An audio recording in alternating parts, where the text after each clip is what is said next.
प्रिय विद्यार्थियों, शुभ प्रभात। Sarvodaya educare YouTube channel में आपका स्वागत है। हमने आपको पिछले भाग में पढ़ाया था वर्ण विचार। वर्ण विचार में वर्णों का व्यवस्थित क्रम और उच्चारण स्थान आपने पढ़ा था। आज उन्हीं वर्ण विचारों में एक छोटा सा बहुत ही महत्वपूर्ण टॉपिक है अल्पप्राण, महाप्राण, अघोष और सघोष। छोटा टॉपिक है, महत्वपूर्ण टॉपिक है, लेकिन फिर भी इसमें अधिकतर विद्यार्थी गलती कर देते हैं। तो अगर आप ट्रिक से इसको याद रखो तो बहुत ही आसान और छोटा टॉपिक है। तो मैं आपको बताऊंगा ट्रिक से कि किस प्रकार इसको आप आसानी से याद कर सकते हो और कभी भूलोगे भी नहीं। तो पहला है आपके सामने अल्पप्राण। तो प्रश्न उठता है अल्पप्राण वर्ण कौन कौन से होते हैं, क्योंकि 52 वर्णों में अल्पप्राण की पहचान करना आसान नहीं है। तो यदि आपको ट्रिक मालूम है तो ट्रिक से आप बहुत जल्दी अल्पप्राण वर्णों को याद कर सकते हो। तो प्रत्येक वर्ग का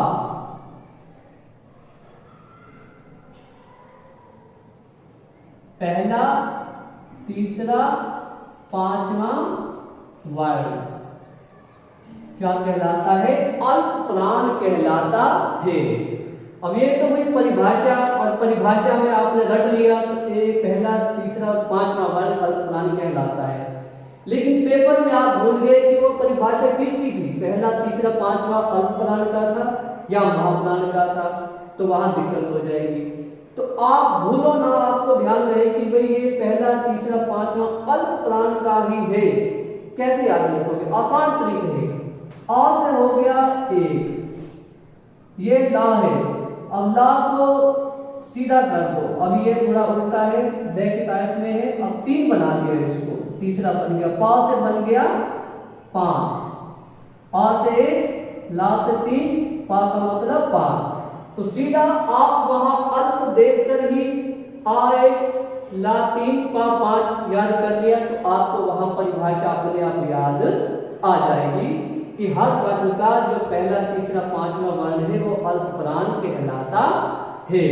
वर्ग मैंने पहले भी बताया था कि 5 वर्णों का जो समूह होता है उसको वर्ग कहते हैं। अब जैसे का वर्ग का हो गया तो क, ग और घ, च, ज,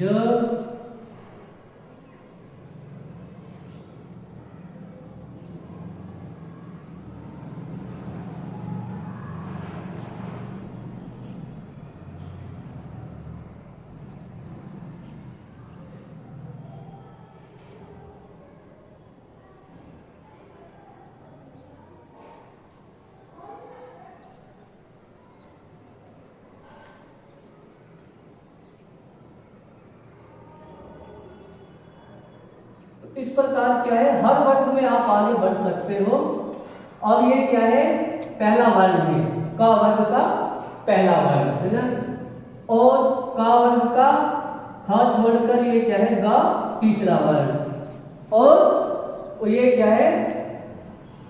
पांचवा वर्ण यहाँ आएगा ग, घ और न, ये पांचवा वर्ण। इसी प्रकार इधर आ जाएगा च, छ, ज, झ, ना, ये पांचवा वर्ण, पहला, तीसरा और पांचवा वर्ण। तो ये क्या कहलाएंगे? अल्पप्राण कहलाएंगे।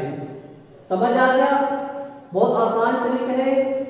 फिर उसके बाद आता है कि जो श, श, स और हा है, और या, र, ला और वा है, उनको इनमें कैसे रखेंगे, उसकी कैसे पहचान होगी? उसमें क्योंकि 4 वर्ण होते हैं, है ना, तो उनको निश्चित किया हुआ है। पा से, ला से क्या है?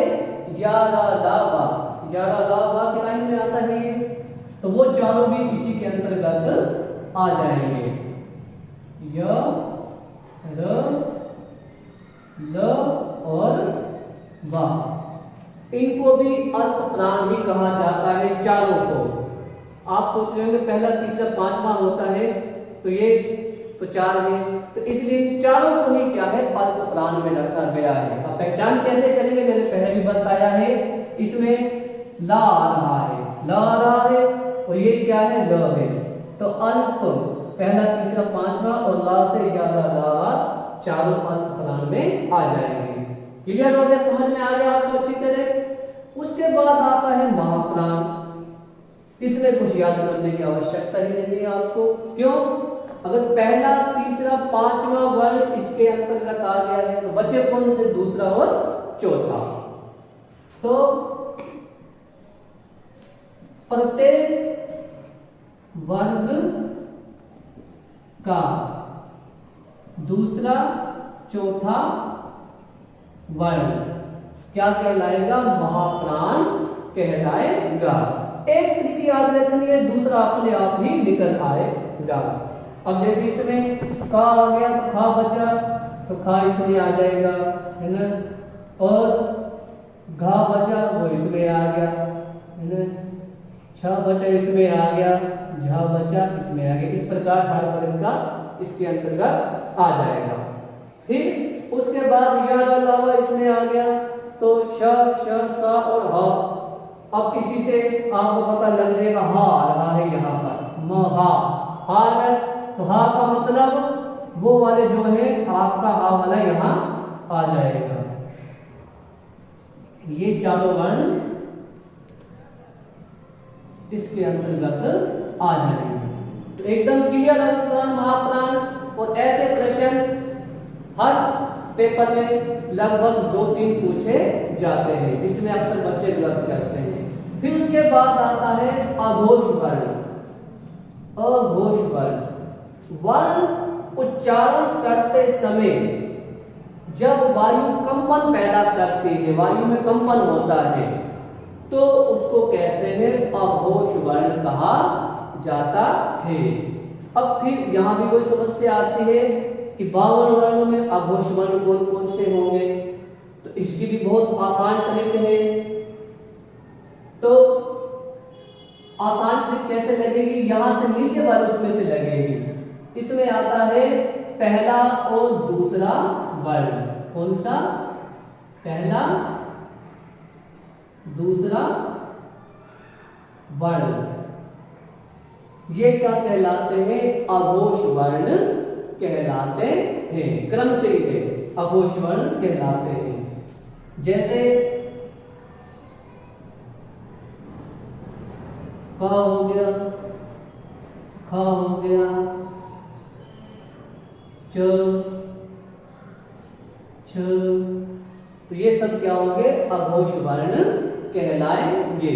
अब आप कहोगे इसको कैसे, अगर इसमें ट्रिक तो नहीं है, यहाँ पता लग रहा है तुम्हें पहला दूसरा वर्ण है इसलिए अघोष है, वहां कैसे याद करेंगे? वहां इसकी ट्रिक है, जैसे इसकी ऊपर की ट्रिक है नीचे का अपने आप याद होता है, ऐसे इसकी ट्रिक है ऊपर का अपने आप ही याद आपको हो जाएगा। तो वर्ण उच्चारण में वायु कंपन पैदा करती है। पहला दूसरा वर्ण क, ख, च, छ, ट, थ, त, थ, तो ये सब क्या है, अघोष वर्ण कहलाएंगे। और अ का मतलब है बिना, यानी जिसमें स्वर नहीं होते, वो क्या है, स्वर किसमें आ जाएंगे, इसके अंतर्गत आ जाएंगे। अघोष बिना स्वरों के। अब है सघोष वर्ण। वर्ण उच्चारण में कंपन पैदा नहीं होता। वर्ण बोले उसमें कंपन नहीं है, का बोले तो गले से क्योंकि आवाज निकलती है, थोड़ा कंपन से उत्पन्न होता है। लेकिन ग बोल रहे हैं उसमें कंपन पैदा नहीं हो रहा है। अब इसमें ट्रिक है, कैसे, सा, सा का मतलब हो गया कितना, 7। कितना होता है, 7। तो 7 कैसे बनाएंगे, 3 + 4 बराबर बन गए 7, है ना, और अंत में आ गया 5, क्योंकि पहला दूसरा इसमें आ गया। तो हमें इसमें ट्रिक ये याद रखनी है कि 7 का मतलब 7 हो गया। अब 7 को हमें डिवाइड करना है 3 + 4 में, तो बन गए 7 बन गए, तो 7 से बन गया सघोष बन गया। तो 7 नाम आप ये समझो 7 आ रहा है 3 + 4, इसका मतलब 3 4 5 वर्ण जो है वो सघोष में आते हैं। तो इसमें क्या कौन कौन से होंगे, जैसे ग घ ङ, ज झ ण, इस प्रकार आगे क्या है बढ़ते जाएंगे। तीसरा, चौथा और पांचवा वर्ण। बार बार कह रहा हूं सा यानी 7। अब 7 को 2 भागों में बांटा, 3 + 4 बराबर 7 हो गया और पीछे आ गया 5। तो तीसरा, चौथा, पांचवा वर्ण क्या कहलाएगा, सघोष वर्ण कहलाएगा। तो सा यानी स्वर, 2 ट्रिक काम में आई स्वर। तो जितने भी स्वर हैं सारे स्वर वर्ण वो भी किसके अंतर्गत आ जाएंगे, इसी सघोष के अंतर्गत आ जाते हैं। तो बहुत ही आसान तरीके, इसके माध्यम से यदि ये ट्रिक आप याद रखोगे तो पेपर में आप कहीं भी मार्क नहीं खाओगे।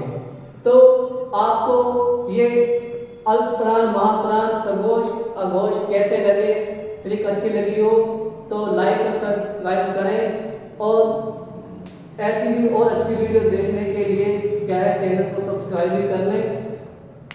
तब तक के लिए धन्यवाद।